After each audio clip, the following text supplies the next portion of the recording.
नाज़रीन भलीकार चंदासीं breaking news असां share कंदासीं। हैदराबाद में यूनिवर्सिटीज़ एंड बोर्ड्स खाते पारां इदारनि जो अलाउंस बंद करण तां तकरार शुरू थी वियो आहे। अहम खबर है असां शेयर कंदासीं। Federation of universities and staff association पारां ख़त वापस वठण जो मुतालबो कयो वियो आहे। अवां खे आगाही ॾेई रहिया आहियूं। मुख़्तलिफ़ अलाउंस बंद करण वारो ख़त गैर क़ानूनी ऐं इदारनि में मुदाख़लत सम्झूं था अॻुवाण जो अहिड़ो चवणु आहे। ब्रेकिंग न्यूज़ असां शेयर कंदासीं। मुख़्तलिफ़ अलाउंस बंद करण वारो ख़त वापसी न वरितो वियो त सख़्त एहतजाज कंदासीं। अलाउंस बंद करण वारो ख़त वापसि न वठण ते सिंधरियूं समूरियूं यूनिवर्सिटी बंद करण जो बि चिताव ॾिनो वियो आहे। ब्रेकिंग न्यूज़ असां शेयर कंदासीं। Federation of universities and staff association ख़त वापसि वठण जो मुतालबो कयो आहे। अव्हां खे ॿुधाईंदासीं त यूनिवर्सिटीज़ एंड बोर्ड्स खाते मुख़्तलिफ़ यूनिवर्सिटीज़ जा अलाउंस बंद करण तां तकरार शुरू थी वियो आहे। अॻुवाण चवनि था मुख़्तलिफ़ अलाउंस बंद करण वारो ख़त वापसि न वरितो वियो त सख़्त एहतजाज कयो वेंदो। तफ़सील मालूम कंदासीं। ख़ासि रिपोर्टर मुबीन मक्सी असां सलाइन ते मौजूदु आहे। जी मुबीन, छा चवणु आहे यूनियन जो?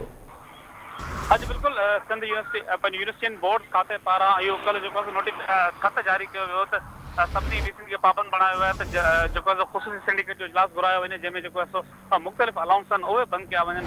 उन खां पोइ जेको आहे सो उस्तादनि जी तंज़ीम आहे फपवा चैप्टर सिंध, उन्हनि जो सख़्तु रद्द अमल साम्हूं आयो आहे। उन्हनि चवणु आहे त यूनिवर्सिटी बोर्ड्स खाते पारां जेको ॼाणायल ख़त आहे उहो वापसि वरितो वञे। इहो जेको जारी कयल ख़त आहे उहो जेको आहे सो इदारनि जी जेका ख़ुदमुख़्तियारी ते हमिलो सम्झूं था ऐं इन जी शदीद मज़म्मत कयूं।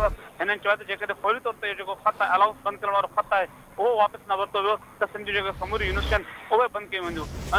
उन हवाले सां जेको आहे फपवा चैप्टर सिंध पारां जेको आहे पंहिंजो तर्जमान जेको आहे बयानु जारी कयो। हुन में ॼाणायो वियो आहे त जेको इदारनि में जेको सिंध यूनिवर्सिटी बोर्ड खाते पारां मुदाख़लत कई पई वञे ऐं जेको आहे सो इदारनि जेका ख़ुदमुख़्तियारी आहे, जेका सलामती आहे, उन ते इन ख़त खे असां जेको हमिलो सम्झूं था ऐं इहो जेको फौरी तौर ते वापसि न वरितो वियो त सिंध जेको समूरी यूनिवर्सिटी आहिनि उहे बंदि करे सख़्तु एहतजाज रिकॉर्ड करायो वेंदो। जी अच्छा मुबीन, जेके यूनिवर्सिटीज़ एंड बोर्ड्स खाते अलाउंस बंदि करण जो जेका ख़त लिखियो आहे यूनिवर्सिटीज़ खे, उहे कहिड़ा कहिड़ा अलाउंस आहिनि असांजे नाज़रीन खे इहो ॿुधाइजो। ऐं उन सां गॾोगॾु जेको अलाउंस बंदि करण सां जेके उतां जो स्टाफ आहे, उस्ताद आहिनि, उन्हनि खे या यूनिवर्सिटी खे केतिरो फ़ाइदो थींदो?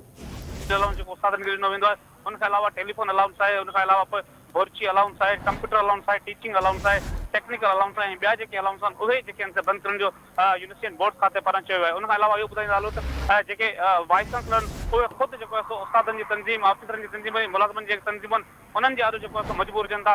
वाइस चांसलर लाइ ख़ुदि इहो इम्तिहान आहे त यूनिवर्सिटी बोर्ड खाते जेको जो लेटर आहे उन ते कीअं अमल दरामद कंदा।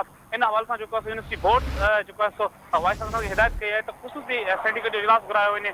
इन जेको आहे मुख़्तलिफ़ जेके यूनिवर्सिटी जा वाइस चांसलर उन्हनि सां असांजा आप रिकॉर्ड ॻाल्हि ॿोल थी आहे, पर हिन वक़्त ताईं कंहिं बि यूनिवर्सिटी जेको वाइस चांसलर आहे ईंदड़ हफ़्ते ताईं जेको सिंडिकेट इजलास तलब न कयो आहे। जी महिरबानी अव्हां जी।